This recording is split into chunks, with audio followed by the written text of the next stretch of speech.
اللہ بڑے ہیں کہ چھوٹے، اللہ کتنے بڑے ہیں، اس کو نہ ایک مثال سے سمجھیں۔ اللہ کو چھوٹا کہنا تو نہیں ہوتا، مطلب ہے کہ اللہ کتنے بڑے ہیں، اللہ تعالیٰ کتنے بڑے ہیں۔ ایک بچے نے نا اپنے باپ سے پوچھا کہ ابا اللہ کتنے بڑے ہیں۔ آج ہی مجھے کسی نے واٹس ایپ بھیجا، ایک عالم ہے تو اچھا لگا، میں نے کہا چلیں موضوع بھی ایمان والا ہے تو بات سنا دیں گے۔ ایک بچہ تھا، اس نے ابا سے پوچھا اپنے، ابا اللہ کتنے بڑے ہیں؟ تو باپ نے آسمان کی طرف دیکھا تو ایک جہاز اڑتا ہوا نظر آیا، اوپر دور، بادلوں سے بھی اوپر۔ تو باپ نے بیٹے سے پوچھا بیٹا پہلے یہ بتاؤ یہ جہاز کتنا بڑا ہے؟ تو چھوٹا سا نظر ہی نہیں آ رہا۔ اس کے بعد وہ باپ اس کو لے کے ایئرپورٹ چلا گیا۔ اب ایئرپورٹ پہ جہاز کھڑا ہوا تھا، کہ دیکھو یہ جہاز چھوٹا ہے کہ بڑا؟ بولے تو بہت بڑا ہے۔ ابا نے کہا بیٹا جو رب کے جتنا قریب ہوتا ہے رب اس کو اتنا بڑا نظر آتا ہے، جو جتنا دور ہوتا ہے اس کو چھوٹا نظر آتا ہے۔ تو ہم رب کے جتنا قریب ہوتے چاہیں گے، جتنا قریب ہوتے چلے جائیں گے، قدرت کی نشانیوں کو جتنا ہم مضبوط، جتنا یقین کی نظر سے دیکھتے چلے جائیں گے، پھر ہر طرف رب ہی رب نظر آئے گا۔ ہمارے اسلاف اپنے بچوں کا ایمان بنانے کے لیے بڑی پلاننگز کیا کرتے تھے، سوچا کرتے تھے کیا کریں۔ ہم کیا کرتے ہیں، مائیں چھوٹے بچوں کو تو فنرگن پلا کے سلا دیتی ہیں، چلو کئی گھنٹے سوتے ہیں ہماری جان چھوٹے، ہمارا اپنا کام، مشغولیت، فیس بک اور پتہ نہیں کون سی چیزیں متاثر ہوں گی، فنرگن پلا دوں۔ کئی مائیں ایسا کرتی ہیں شروع سے۔ انہیں آج کل تو اتنی آسانیاں ہیں، ہمارے بچپن میں تو پوترے ہوتے تھے، آج کل تو پیمپر ہیں، یہ بچے بیٹھے ہیں انہوں نے پیمپر پہنا ہوا ہے، تو وہ تو پوتروں کا زمانہ تھا، اور اس زمانے میں 9، 10، 12، 15 اتنے بچے ہوتے تھے۔ میری جو نانا کی جو والدہ تھیں، نانا 24 بہن بھائی تھے، 24، 2 درجن، اور ان کی چہرے کے اوپر، ان کو اماں کہتے تھے، مجھے یاد ہے الحمدللہ ان کا چہرہ آج بھی، اتنا نور ہوتا تھا، اتنا نور ہوتا تھا کہ حیرت ہوتی تھی۔ بلکہ ایک دفعہ والد صاحب بیٹھیں، مدینہ طیبہ سے ایک بزرگ آئے، مولانا ہاشم، پاکستانی ہیں، اب تو انتقال ہو گیا ان کا، اللہ ان کے درجات کو بلند فرمائے۔ مدینہ طیبہ سے ہماری ہمارے نانا کی والدہ کے انتقال کے بعد نانا کے گھر آئے، ان کو ایک کمرے میں بٹھایا گیا۔ اس کمرے میں بیٹھ کے انہوں نے کہا کہ باقی آپ کے گھر میں وہ کیفیت نہیں ہے، اس کمرے میں کچھ خاص نور ہے، وجہ کیا ہے؟ کہا کہ یہ میری ماں کا کمرہ ہے۔ ہاتھ سے قرآن مجید لکھنا، سارے بچے سارے کے سارے نمازی، اور سب کو قرآن پڑھنا لکھنا آتا، ہاتھ سے لکھا کرتے تھے۔ کچھ دن پہلے میرے نانا کی جو ایک بہن ہے یہیں لاہور میں رہتی ہیں، میری والدہ کی پھوپھی، وہ اپنے ہاتھ کا لکھا ہوا، ان کی اس وقت عمر 80 سال کے قریب ہوگی، 75، 80، اپنے ہاتھ کا لکھا ہوا قرآن لے کر آئیں۔ میں نے جب دیکھا، مجھے اگر یہ یقین نہ ہوتا کہ یہ جھوٹ نہیں بول رہی تو میں کہہ دیتا آپ جھوٹ بول رہے ہیں۔ مجھے یقین تھا کہ بول سچ رہی ہیں، اس لیے میں نے مان لیا۔ ایسا لگ رہا تھا کہ ہاتھ سے نہیں لکھا ہوا، یہ تو پرنٹڈ ہے، تاج کمپنی کا لکھا ہوا، اتنا خوبصورت اور کام۔ تو بچے بھی 24 ہونے، 15 ہونے، نہ ان کی نماز قضا ہونی اور نہ کوئی اور معاملہ۔ آج کیا ہے، آج تو چھوٹا ہے تو فنرگن پہ لا کے اپنی جان چھوڑا دو، تھوڑا سا بڑا ہو گیا اس کو موبائل دے دو، آئی پیڈ دے دو، اس کو کہیں بھیج دو، اور کسی طرح بس مجھے جان میری چھوٹے بچوں سے۔ اس قسم کے معاملات ہیں آج۔ ایسا ہے کہ نہیں جی بتائیں، آپ تو اسکول والے، آپ کے اسکول میں تو سینکڑوں بچے ہیں، کیا ہو رہا ہے آج کل؟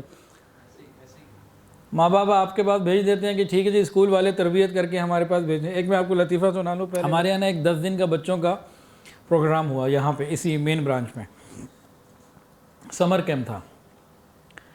تو 10 دن کے بعد تقریباً بچے خوش تھے۔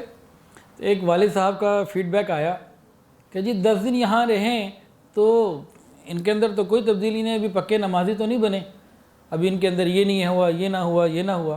وہ 10 دن میں روز 2-2.5 گھنٹے کے لیے ہمارے پاس آتے تھے۔ وہ یہ چاہ رہے تھے کہ 10 دن میرا بچہ یہاں آیا ہے تو اب یہ یہاں سے گیا تو کندن بن کر ہی باہر نکلے، بس اسکول بھیج دو، اسکول والے ہی سارے کام کرائیں، سگے ماں باپ ان کے پاس فکر، ان کو وقت کوئی نہیں ہے، بس باہر والے لوگ سارے کام کرا دیں۔ جب گھر میں ماں باپ نے خیال نہیں کرنا، اسکول والے معذرت کے ساتھ کیسے خیال کریں گے؟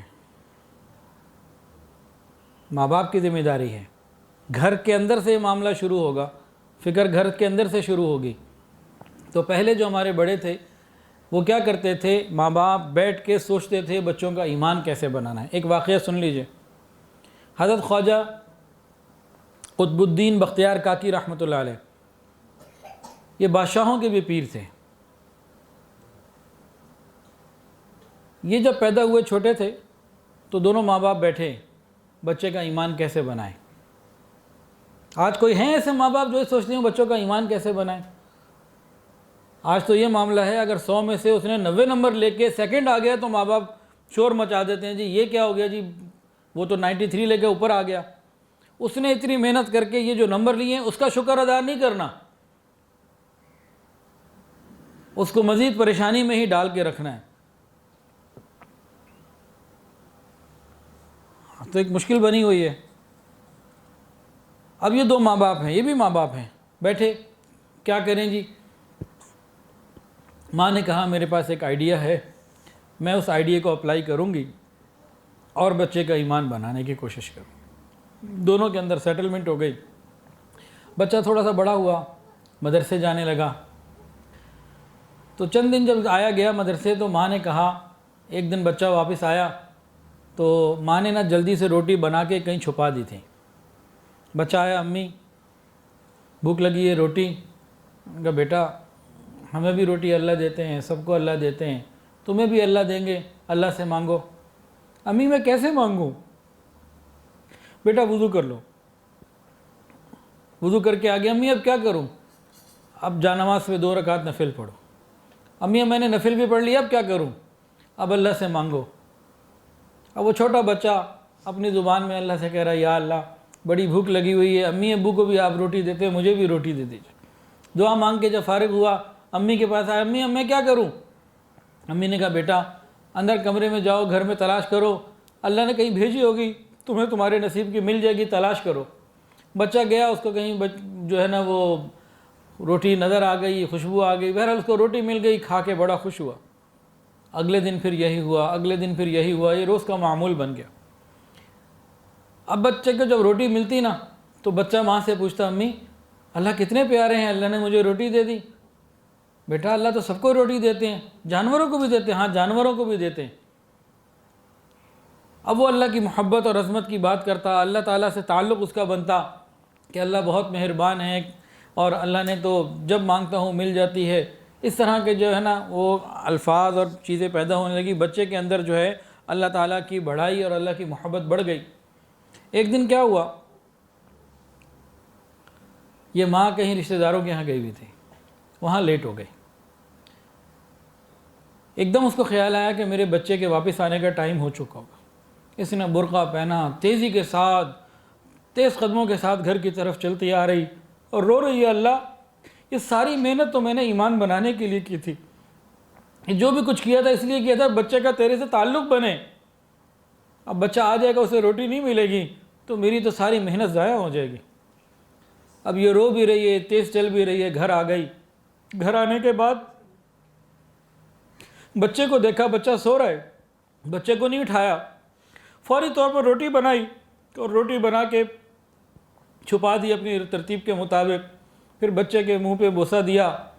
بچے کی آنکھ کھل گئی، کہا بیٹا آپ گھر آئے ہو تو چلو اب اللہ سے 2 رکعت نفل پڑھ کے اللہ سے مانگو، روٹی مانگو۔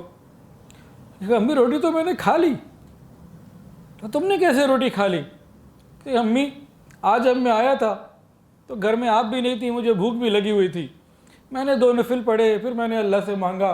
اللہ میں سے کہ یا اللہ بھوک بھی لگی ہوئی، آج تو امی بھی گھر پہ نہیں ہیں، اللہ مجھے روٹی تو دے دے۔